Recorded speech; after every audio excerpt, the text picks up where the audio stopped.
just going hammer and tongs to like 40 grit. And what better way to spend a Sunday morning than putting on a sperm suit and grinding? Oh, that's so brutal.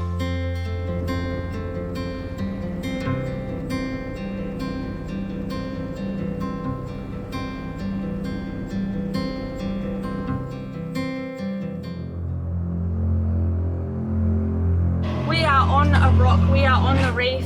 Yosh, the boat is smashing. Seriously, my worst nightmare.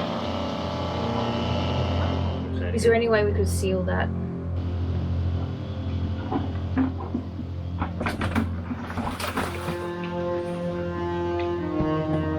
So far this year had not started out the way we had planned.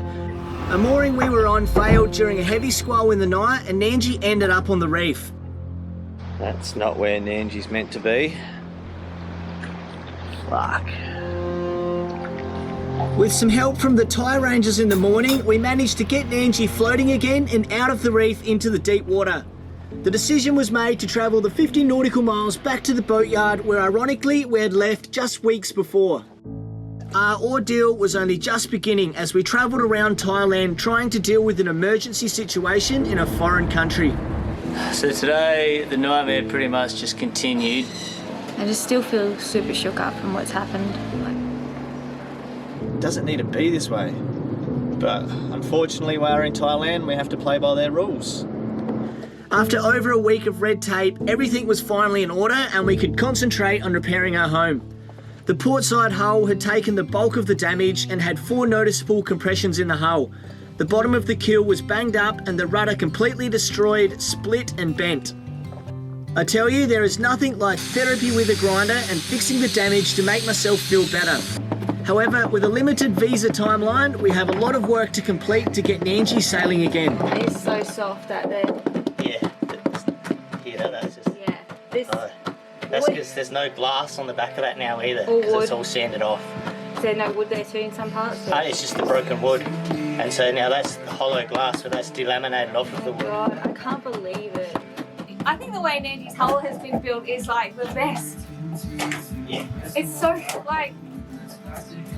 It's broken the fiberglass on the outside, it's smashed the wood on the inside, and then there's a fiberglass coat on the inside of that as well that has like held everything together. And we weren't sure how long this inner fiberglass was going to last or how like damaged that was, so it was quite nerve-wracking sailing back to Port Tacola, but it's solid. Nandji's so solid.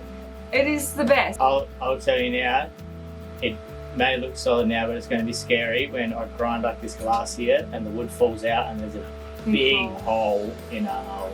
Look, I've had sunlight come through the deck before. I can have it come through the hull for a while. How many holes have you put in Nandji?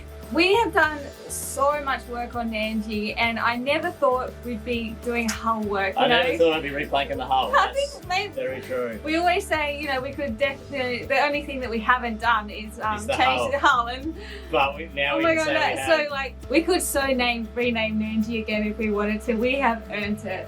Pretty much. By the time we finish with this, there is, I thought before there was nothing I haven't done.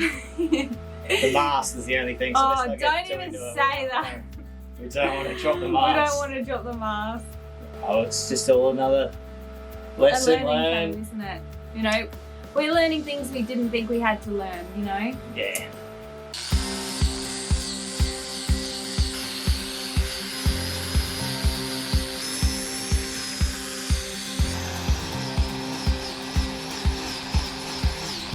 This is Nandji's rammer. She can ram reef with that. That is just so solid.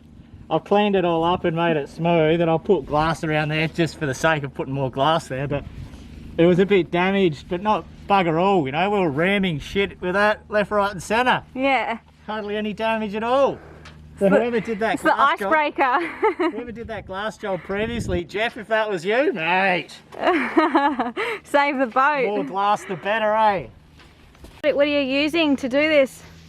I'm just going hammer and tongs to like 40 grit. But you can see, I've got to where all the damage is, and now I just need to basically get all the anti-foul paint off of that area and expose the fiberglass so I can put a big patch of glass over the area that's damaged. It's only damaged like through here, but I'm gonna like put glass like from here all the way, you know.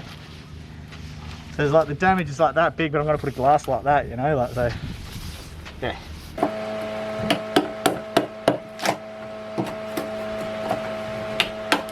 Planks will go in, and then once the planks are in, I'll blast then. So there'll be a hole and the planks will get so far, and then again there I'll just smash it all under with like epoxy buddy, that wood glue stuff, that stuff that's just all time. So if worst comes to worst, like yeah, we'll just fill it up with epoxy filler, and then I'll put like a filler on the inside, and I'll glass up the inside of the bearers here anyway, this floor, so that we like little L's like we did in the engine bay. I'm guessing that Yosh is gonna start grinding on the inside here tomorrow, so I've started taping everything up and trying to cover everything with plastic so that our whole boat doesn't get covered in itchy fiberglass. And Laura's coming here in 4 days, so tomorrow it will be in 3 days time, so we really want to get this work done so that the boat is still livable, and or as livable as it can possibly be while we have her on the boat. So yeah. Poor Laura, imagine if we got her to come today and it's like she walks downstairs and it's like like all the plastic. Full murder scene. Bit of a Dexter moment. Full murder scene. Fiberglass isn't something you want floating around your house, that's for sure. So just trying to keep everything taped off and masked off so it doesn't go everywhere all through the boat. Trying to minimise that. You're extremely experienced with fiberglass dust. I said today there's one job that I don't do that I won't do, and that's grind fiberglass, but I'm happy to do this part. This might seem like a bit of overkill, but it's actually not, because fiberglass dust is really bad for you.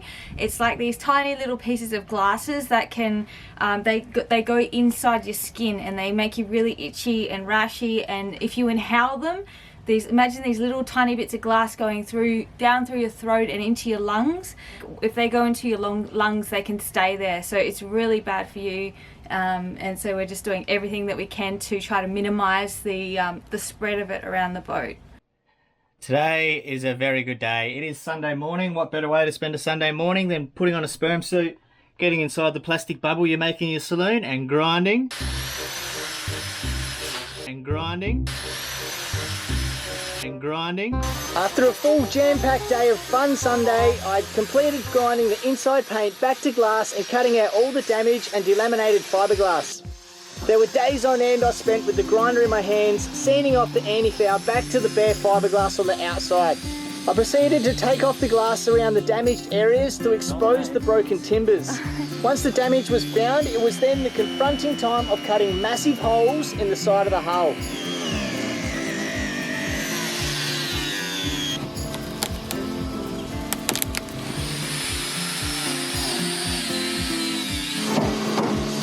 Oh, that's so brutal.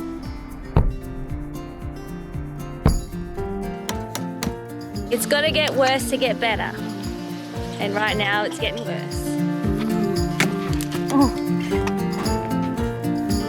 Oh, there's a dustpan and broom. Could you get that for me? Maybe we should just put glass there so then we can like... A glass bottom. The glass bottom. Under the couch. How deep are we? Oh. Hang on, I'm just going to pull the water tank out so I can have a look. Since the depth sounder doesn't work, we'll just... So this is all like the penetrating epoxy. I really put it on here because there's a little bit of... All of this wood here was fine, but you know, it's gone through a bit of trauma. So I just wanted to reinforce it all. There was a little bit of rot around these bits where they've joined it into the beam with like nails, whatever they've used. So yeah, I've just hammered a heap of penetrating epoxy into it, and then once these go in, that'll all be like epoxy glued in there anyway. So sand this on here, but that should be fine. Button up square to that because it's got 3 beams that it's touching here, so I can't see. Yeah, that's fine in there. So I cut this out where there was the damage, but I've taken it back far enough to where there's like the stringer and the beams that are running acrossways, and so Yeah, so when the wood butts up, the new planks come in, they butt up to the end here, but they've got somewhere to go. They've all attached screwed to. into They the can all be smashed stringer. into the beam. Yeah. So this one here is all good. They'll just butt up at that end, but up here I need to make it so they join it. You can see the beams at either side. So then, yeah, slot in.